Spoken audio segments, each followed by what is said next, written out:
Yes, you can come up here. My gosh. Are you gonna show up in every video?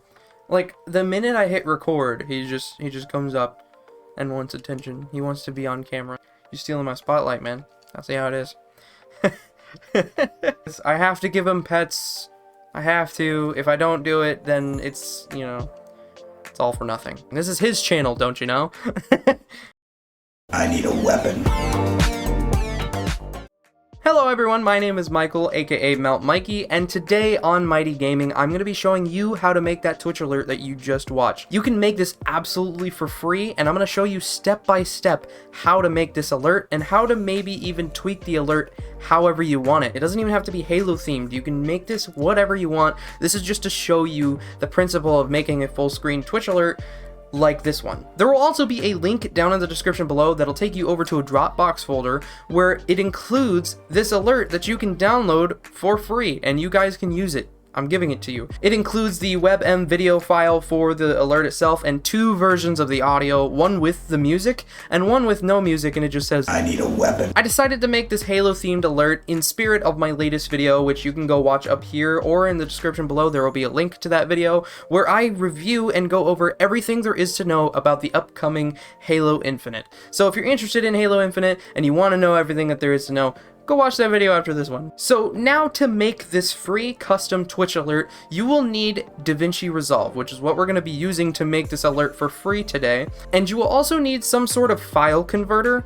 I use one that I will be showing you later on in the video that is absolutely free. You can convert files of any type, whether it be audio, video, or documents. It's really neat, really handy. There will be a link in the description below as well. I will also be showing you later on in the video how to import your new Twitch alert into StreamElements so that way you can bring it into OBS and use it live on your Twitch streams. Just follow along with what I do, follow my instructions step by step, and you will learn how to make your own full screen Twitch alert just like this one, and it doesn't even have to be Halo themed. You will already know how to make one that's like it and just put whatever you want in the project. So without further ado, let's do further. First, you're going to create a new project in DaVinci Resolve. Once you've created a new project, you're going to go to timelines and you're going to create a new timeline here on the edit page. Uncheck use project settings, go to format, make sure this is 1920 by 1080, and you're going to change the frame rate to 60 frames per second. Once you've done this, click create. Once you've created a new timeline, you're going to go down to new fusion composition, set it to 60 frames per second, and make sure that this is only 3 seconds long. So 03, at the end, 00. Once you've done that, you're going to drag this into your timeline, and just verify that it is 3 seconds long right here. Select it, bring your playhead to the beginning, head over to the Fusion page. Once you're in the Fusion page, you can familiarize yourself with the platform and how everything works, but I'm going to walk you through step by step how to make this Halo weapon drop Twitch alert, and you can play around with some of it, and this is kind of based on what you want. You can make it how you want. The way I'm making this is specific to a point because it needs to be a certain file size, and it also has to look a certain way for the one that I'm wanting to go for, so you can be making a totally different themed one, or one that doesn't even include another image. It could just be the particles falling down, but either way, I hope you take something away from this video. You're going to go ahead and import your media. So you're going to right click here in your media pool, import media, and you're going to select the chief helmet that we got down in the description below, and then you're going to import the TIFF files that you got down there as well. Now these are numbered 001 to 006. DaVinci Resolve is going to notice this, and it's going to detect that these are in sequential order. So once you bring these in, it'll group them together in a sequence. So first we're going to animate these weapons falling down on the screen. So we're going to bring this down into our node manager. Once you've brought this down into your node manager, you're going to want to go ahead and come over here and click loop in your inspector. If you do not click loop, then these things will not spawn correctly and you're going to have them changing every other frame. That's not what you want. You want this to loop over and over. You'll notice if you bring this into the viewer and you don't have loop selected, this is only there for the first 6 frames. Hell, only first 5 frames. So the first 5 frames are just the weapons. But if you hit loop, it will loop and repeat and repeat and repeat, and that's exactly what you want. Once you've done this, you're going to bring in an emitter node, which is right here. We're also going to bring in a render node, and you're going to go ahead and move these over here, make some space in between them as well. What we're going to do is spawn in 2 more nodes that we're going to be using for this animation. Click on the emitter node, go up here to your effects library, drop down menu for tools, and click on particles. You'll see P directional force, you're going to drag that just after the emitter, and you'll see P bounce, and you're going to drag that just after directional force. Now you should have emitter connected to directional force, connected to bounce, connected to render. And then you're going to drag your render to connect to media out. So we can see it over here. Make sure that this little white dot down here is selected. If you select the media out, you can choose which viewer it's in by pressing 1 or 2 on your keyboard, or you can just click these white dots. I like to just click one of them, and then I'll click this up here when it's in the left viewer, and it's just one viewer, so you can see it up close. Hey everyone, I'm just popping in real quick to let you know that you can totally subscribe to this channel down below absolutely for free, and it takes less than 5 seconds. Just scroll down below this video, click that red subscribe button, and be sure to hit that notification bell that's next to it so that way you don't miss an upload from me. I usually post tutorials like this that you're seeing right now, as well as game reviews such as the one that I mentioned earlier on upcoming exciting releases, as well as some entertaining gameplay that I'll be posting to the channel, especially here soon. So if you're taking any value away from this video, be sure to let me know by leaving a like on the video so that way I know that you're enjoying it. Once you've done this, you're going to go into your emitter settings, and you're going to come right over here to Style. Once you've come to Style, you're going to change this style under Style to Bitmap. Then you're going to change Animate to Particle Birth Time. Once you've done this, you'll notice that there is a input on the emitter now. We're going to take our media and input it on the emitter. Notice our energy swords pop up. We're going to go over here to region. We're going to go to where it says sphere on region and change this to cube. Then change the width to max, the height to 0, and depth to 0. So now you'll come in here and you're going to move this just above the viewer area. Maybe just above where it says your resolution here. You don't want them to spawn where we can see them, you want them to spawn just out of frame so that way they fall into frame and we can see them falling. Now if you move this playhead forward, you'll notice that these are all falling down just like they should be, but they're not bouncing off the bottom. So that's what we're going to fix right now. You're going to go here to your bounce node, go over to region, select cube under region, make the width all the way, and bring this just under the viewer. So that way, when they fall, they will bounce right off the bottom. Now this is gonna look choppy right now, but I promise once we get closer to rendering this out, and you actually do render this out, it's gonna be so much more smooth. It's just because your computer is processing all of the information first. You'll see these bounce almost all the way to back to the ceiling there.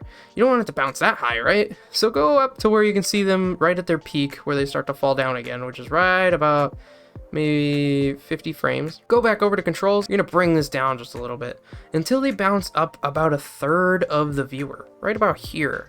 Now we'll be able to give them a little bit more pizzazz. You don't want this to feel uniform where they're all falling straight down and bouncing straight back up.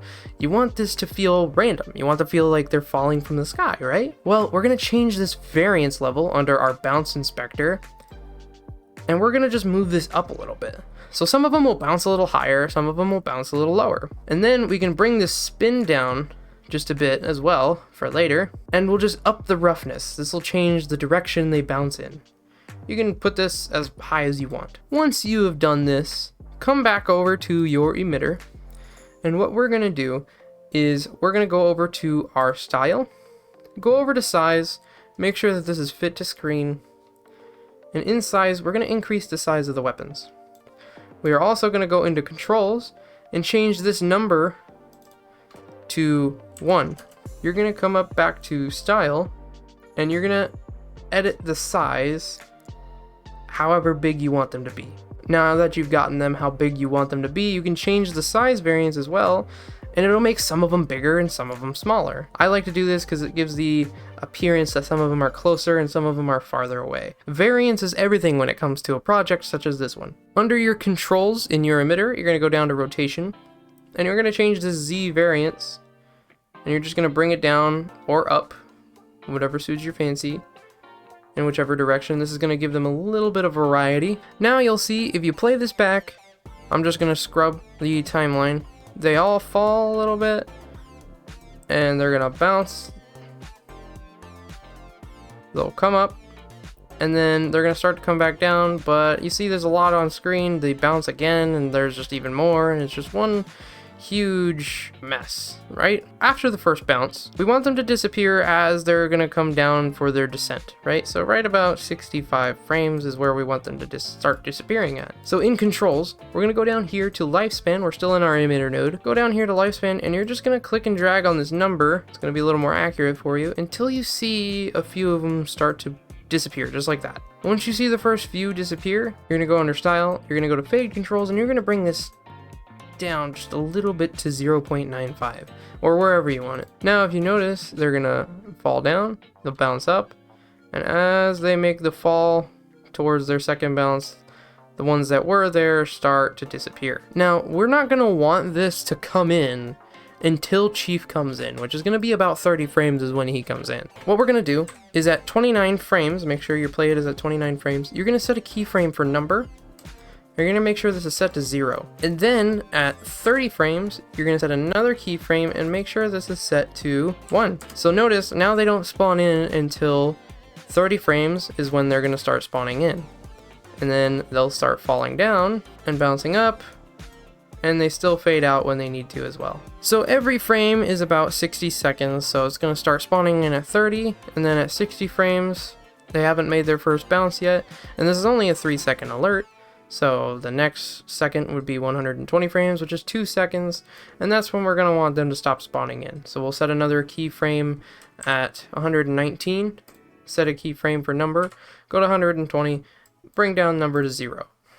And now, as you'll see, they'll come in at 30 frames, they'll fall, they'll do their thing, and then about 119, 120 frames, it'll stop spawning more. So hopefully, towards the end, most of them, if not all of them, should be gone. And if by the end you still see one, like I see the grenade here, you can go back into controls and set this lifespan maybe 1 lower. Just like that. And if that doesn't work, set it another 1 lower until you see that grenade disappear. By the way, if you wanted to, you can increase the strength at which these fall, making them fall faster or slower with this strength here under your P directional force node. But I decided I'm not going to mess with that for this video. So now we're going to go ahead and animate Chief's helmet. So what we're going to do is go to our media pool up here. Now you're going to bring in Chief's helmet. You're going to bring in, once this is selected, a transform node. And then you're going to bring in a merge node. With this merge node, you're going to make sure that this render is not connected to media out anymore. You're going to instead put it on the orange merge input, and then put your transform 1 on the green merge input. Once this is there, you're going to bring this into the viewer, so that way we can see it all together. Now, we're going to go ahead and animate Chief's helmet. So at 30 frames, he should be right here. I'm going to zoom in just so you can see where the bottom of his helmet is. I'm putting that little black part of his helmet right at the bottom. And now, what I'm going to do is I'm going to fit this back to screen. I'm going to scroll down a little bit just on my viewer so I can see, and we're going to animate this. And it's easy to animate backwards for some people, so we're going to go ahead and do it this way. At 30 frames, you're going to set a keyframe for center and size. Scroll back to 0 frames, and then you're going to bring him down until you can just see his visor, and then bring the size down to 0. Once you've done that, you should see that his helmet will just come right up into frame. And then we're going to do the same for the last 30 frames of the video here. So it's 180 frames, so back at 150, we're going to go ahead and put a keyframe there for center and size. And then at the very end of the video, we're going to put another keyframe, and we're going to do the exact same thing. Just like that. So now you should see from the beginning, he comes in, all the weapons drop and bounce and fade away as they're supposed to, and then towards the end, he goes out. Now, the last things that we are going to do is just touching this up and making it look a little better. It's very noticeable differences that if you don't do it, you'll definitely wish you had. In your spline editor, you see that you only see the transform 1's merge, center path, displacement, and size. If you do not see this spline window, click this button right up here, and it'll disable or enable it. You're going to click this button next to fit it to screen, Once you fit this to screen, you're going to select all of the nodes that you see, or all of the little keyframes that you see here in the editor, and you're going to press F as in Fox. Once you press that, it's going to flatten these out a little bit and smooth these out. You can also press S to smooth these out, but I don't like to use S because it'll make some curves that we don't want for this specific project. So in case you need to undo something, just Control Z to undo. If you need to redo, Control Shift Z and it'll redo. So once you've pressed F and it flattens some of these out and makes it a little smooth, now you can go through and scrub through the timeline and see that he comes in a little smoother than before. He will also leave a little smoother than he did before as well. Once you've done this, you've pretty much done all of the animating that you need to do, and the last thing that you need to do before we render this out is go to the render node. Once you've gone to this render node, you're going to go over here to settings in your inspector, and you're going to turn on motion blur. We're going to keep this quality a little lower. We'll just leave it at a 3. And once we put this to 3, it's going to be very difficult for your computer to process the information for motion blur. This is why we did this last, so that way you can edit your project without any difficulties. And now, finally, you have to do this. This is inevitable. If you do not do this, then you're going to have some issues rendering your footage. You're going to take your merge node, and you're going to drag this to the media out. Always make sure that your media out is good to go, and make sure that you can see it as well in the right player. And once you've done this, you're pretty much done. You can come over here to the edit page and see how it turned out. Press play and click this little loop button and just let it go until this whole line is blue, and you can preview your file when it's done. Once your file is cached, you can now take a look at it and see how it turned out. So now that we've done this, we're going to come over to our deliver page. And in your deliver page, we're going to do a little unorthodox settings. We're going to try to make this as small a file as possible, because if we don't do that, then we're not going to be able to put this into StreamElements. So you're going to make sure that this format is QuickTime. Change it over to GoPro Cineform. Make sure it's RGB 16-bit, because we have a transparent file. Export alpha. Make sure the frame rate is 60 frames per second, and change this resolution to 1280 by 720 HD 720p. The reason we're doing this is because it'll help scale down the image and make it a little bit of a smaller file size. You can also change down this quality down to medium. It'll be okay.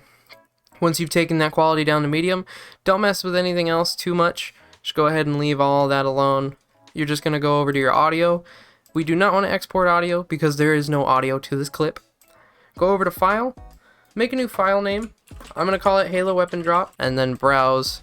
And you're going to pick a location for this to render to. Once you've picked a location for it to render and this is all good to go, you can preview your file again if you would like.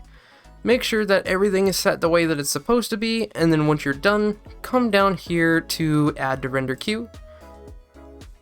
And when you're ready to go, click Render All. Once you have rendered that out, we need to go ahead and make this a WEBM file. This is so that way OBS and StreamElements can go ahead and encode this correctly, because we're going to put the WEBM file into StreamElements for you to use on OBS. So you're going to go to your handy dandy file converter. I use Format Factory. You don't have to use this one. I just like this one because it's free and you can download it straight to your computer, and you can convert tons of files and different file types: video, audio, pictures, documents. I love it.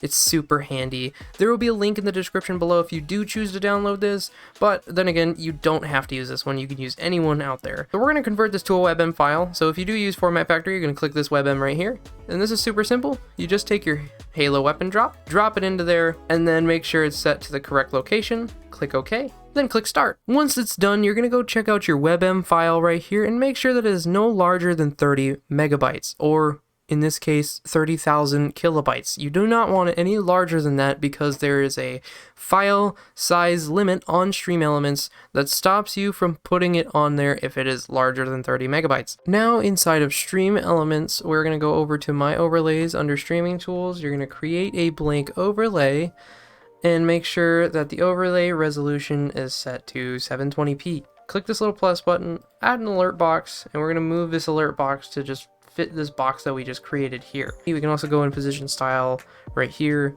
and center widget, just like that. Now once we've done this, go out to settings, uncheck all of these. For this specific alert, we're going to be making it a follower alert. You can make this whatever you want as you learn StreamElements, but we are just going to be making this a follower alert just for the sake of this video. Click the settings here, change video. You're going to upload in this top right corner your files. I've already uploaded mine, so I'm going to use the Halo weapon drop right here. You can see that it previews in the window up there. Video volume control isn't going to matter because there is no volume on the video in the beginning.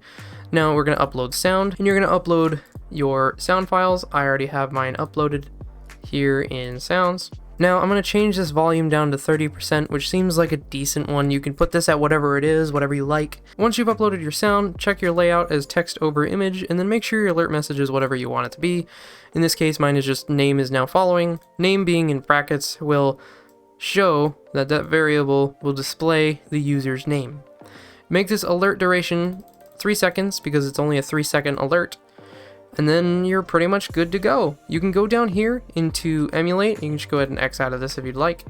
Go into emulate, click follower event. I need a weapon. And you will see this play back absolutely perfectly as many times as you want. Now once this is done, you're just going to click save. Once you save this, you're going to set a name. Once you have set the name for this, you're going to click this button up here, copy overlay URL. Then we're going to bring this over into our OBS. Once you have come on over to OBS Studio, now we're going to go ahead and put this browser source into OBS. Make sure that you're on the source that you want to be, click this little plus button, and then you're going to click browser. Once you've added a new browser source, you're going to paste that URL you just copied into there, and you're going to change this width to 1280 by 720. Use a custom frame rate, make sure that this is set to 60 frames per second. Then you're not going to touch anything else. Click OK. Make sure that this is set to the size of your screen just like this. And now that it is in your OBS Studio, you can go back over into your StreamElements and you're going to emulate this again, but this time you're going to go ahead and watch this in your OBS Studio. You'll go ahead and click it and you'll be able to see it play in your OBS. I need a weapon. And just like that, you have imported from StreamElements to OBS Studio your new Twitch alert. So now you have a brand new full screen Twitch alert that you know how to make, or you've downloaded down below, and that you can use on your Twitch streams whenever you want, absolutely for free. Now, I hope that you guys liked the video. Be sure, if you haven't already, to leave a like. I stream every Sunday at 2 p.m. on Twitch live, so that way you can catch me there if ever you wanted to chat with me, or maybe ask me questions. The best way to support this channel is to go down below, and I would love to know what kind of modifications that you made to your Twitch alert. I want to know what theme that you went for. Is it Halo? Is it possibly Destiny 2? Is it GTA 5? Is it Modern Warfare? Let me know down below. I would absolutely love to see your guys' variations of this and to hear what kind of modifications that you made to this Twitch alert and what you'll be using on your live streams. Also, while you're down there, if you have any questions for me or about how to make this Twitch alert, just let me know down below and I'll answer as soon as possible. So anyways, thank you guys so much for watching this video, and I will see you in the next one. Bye-bye.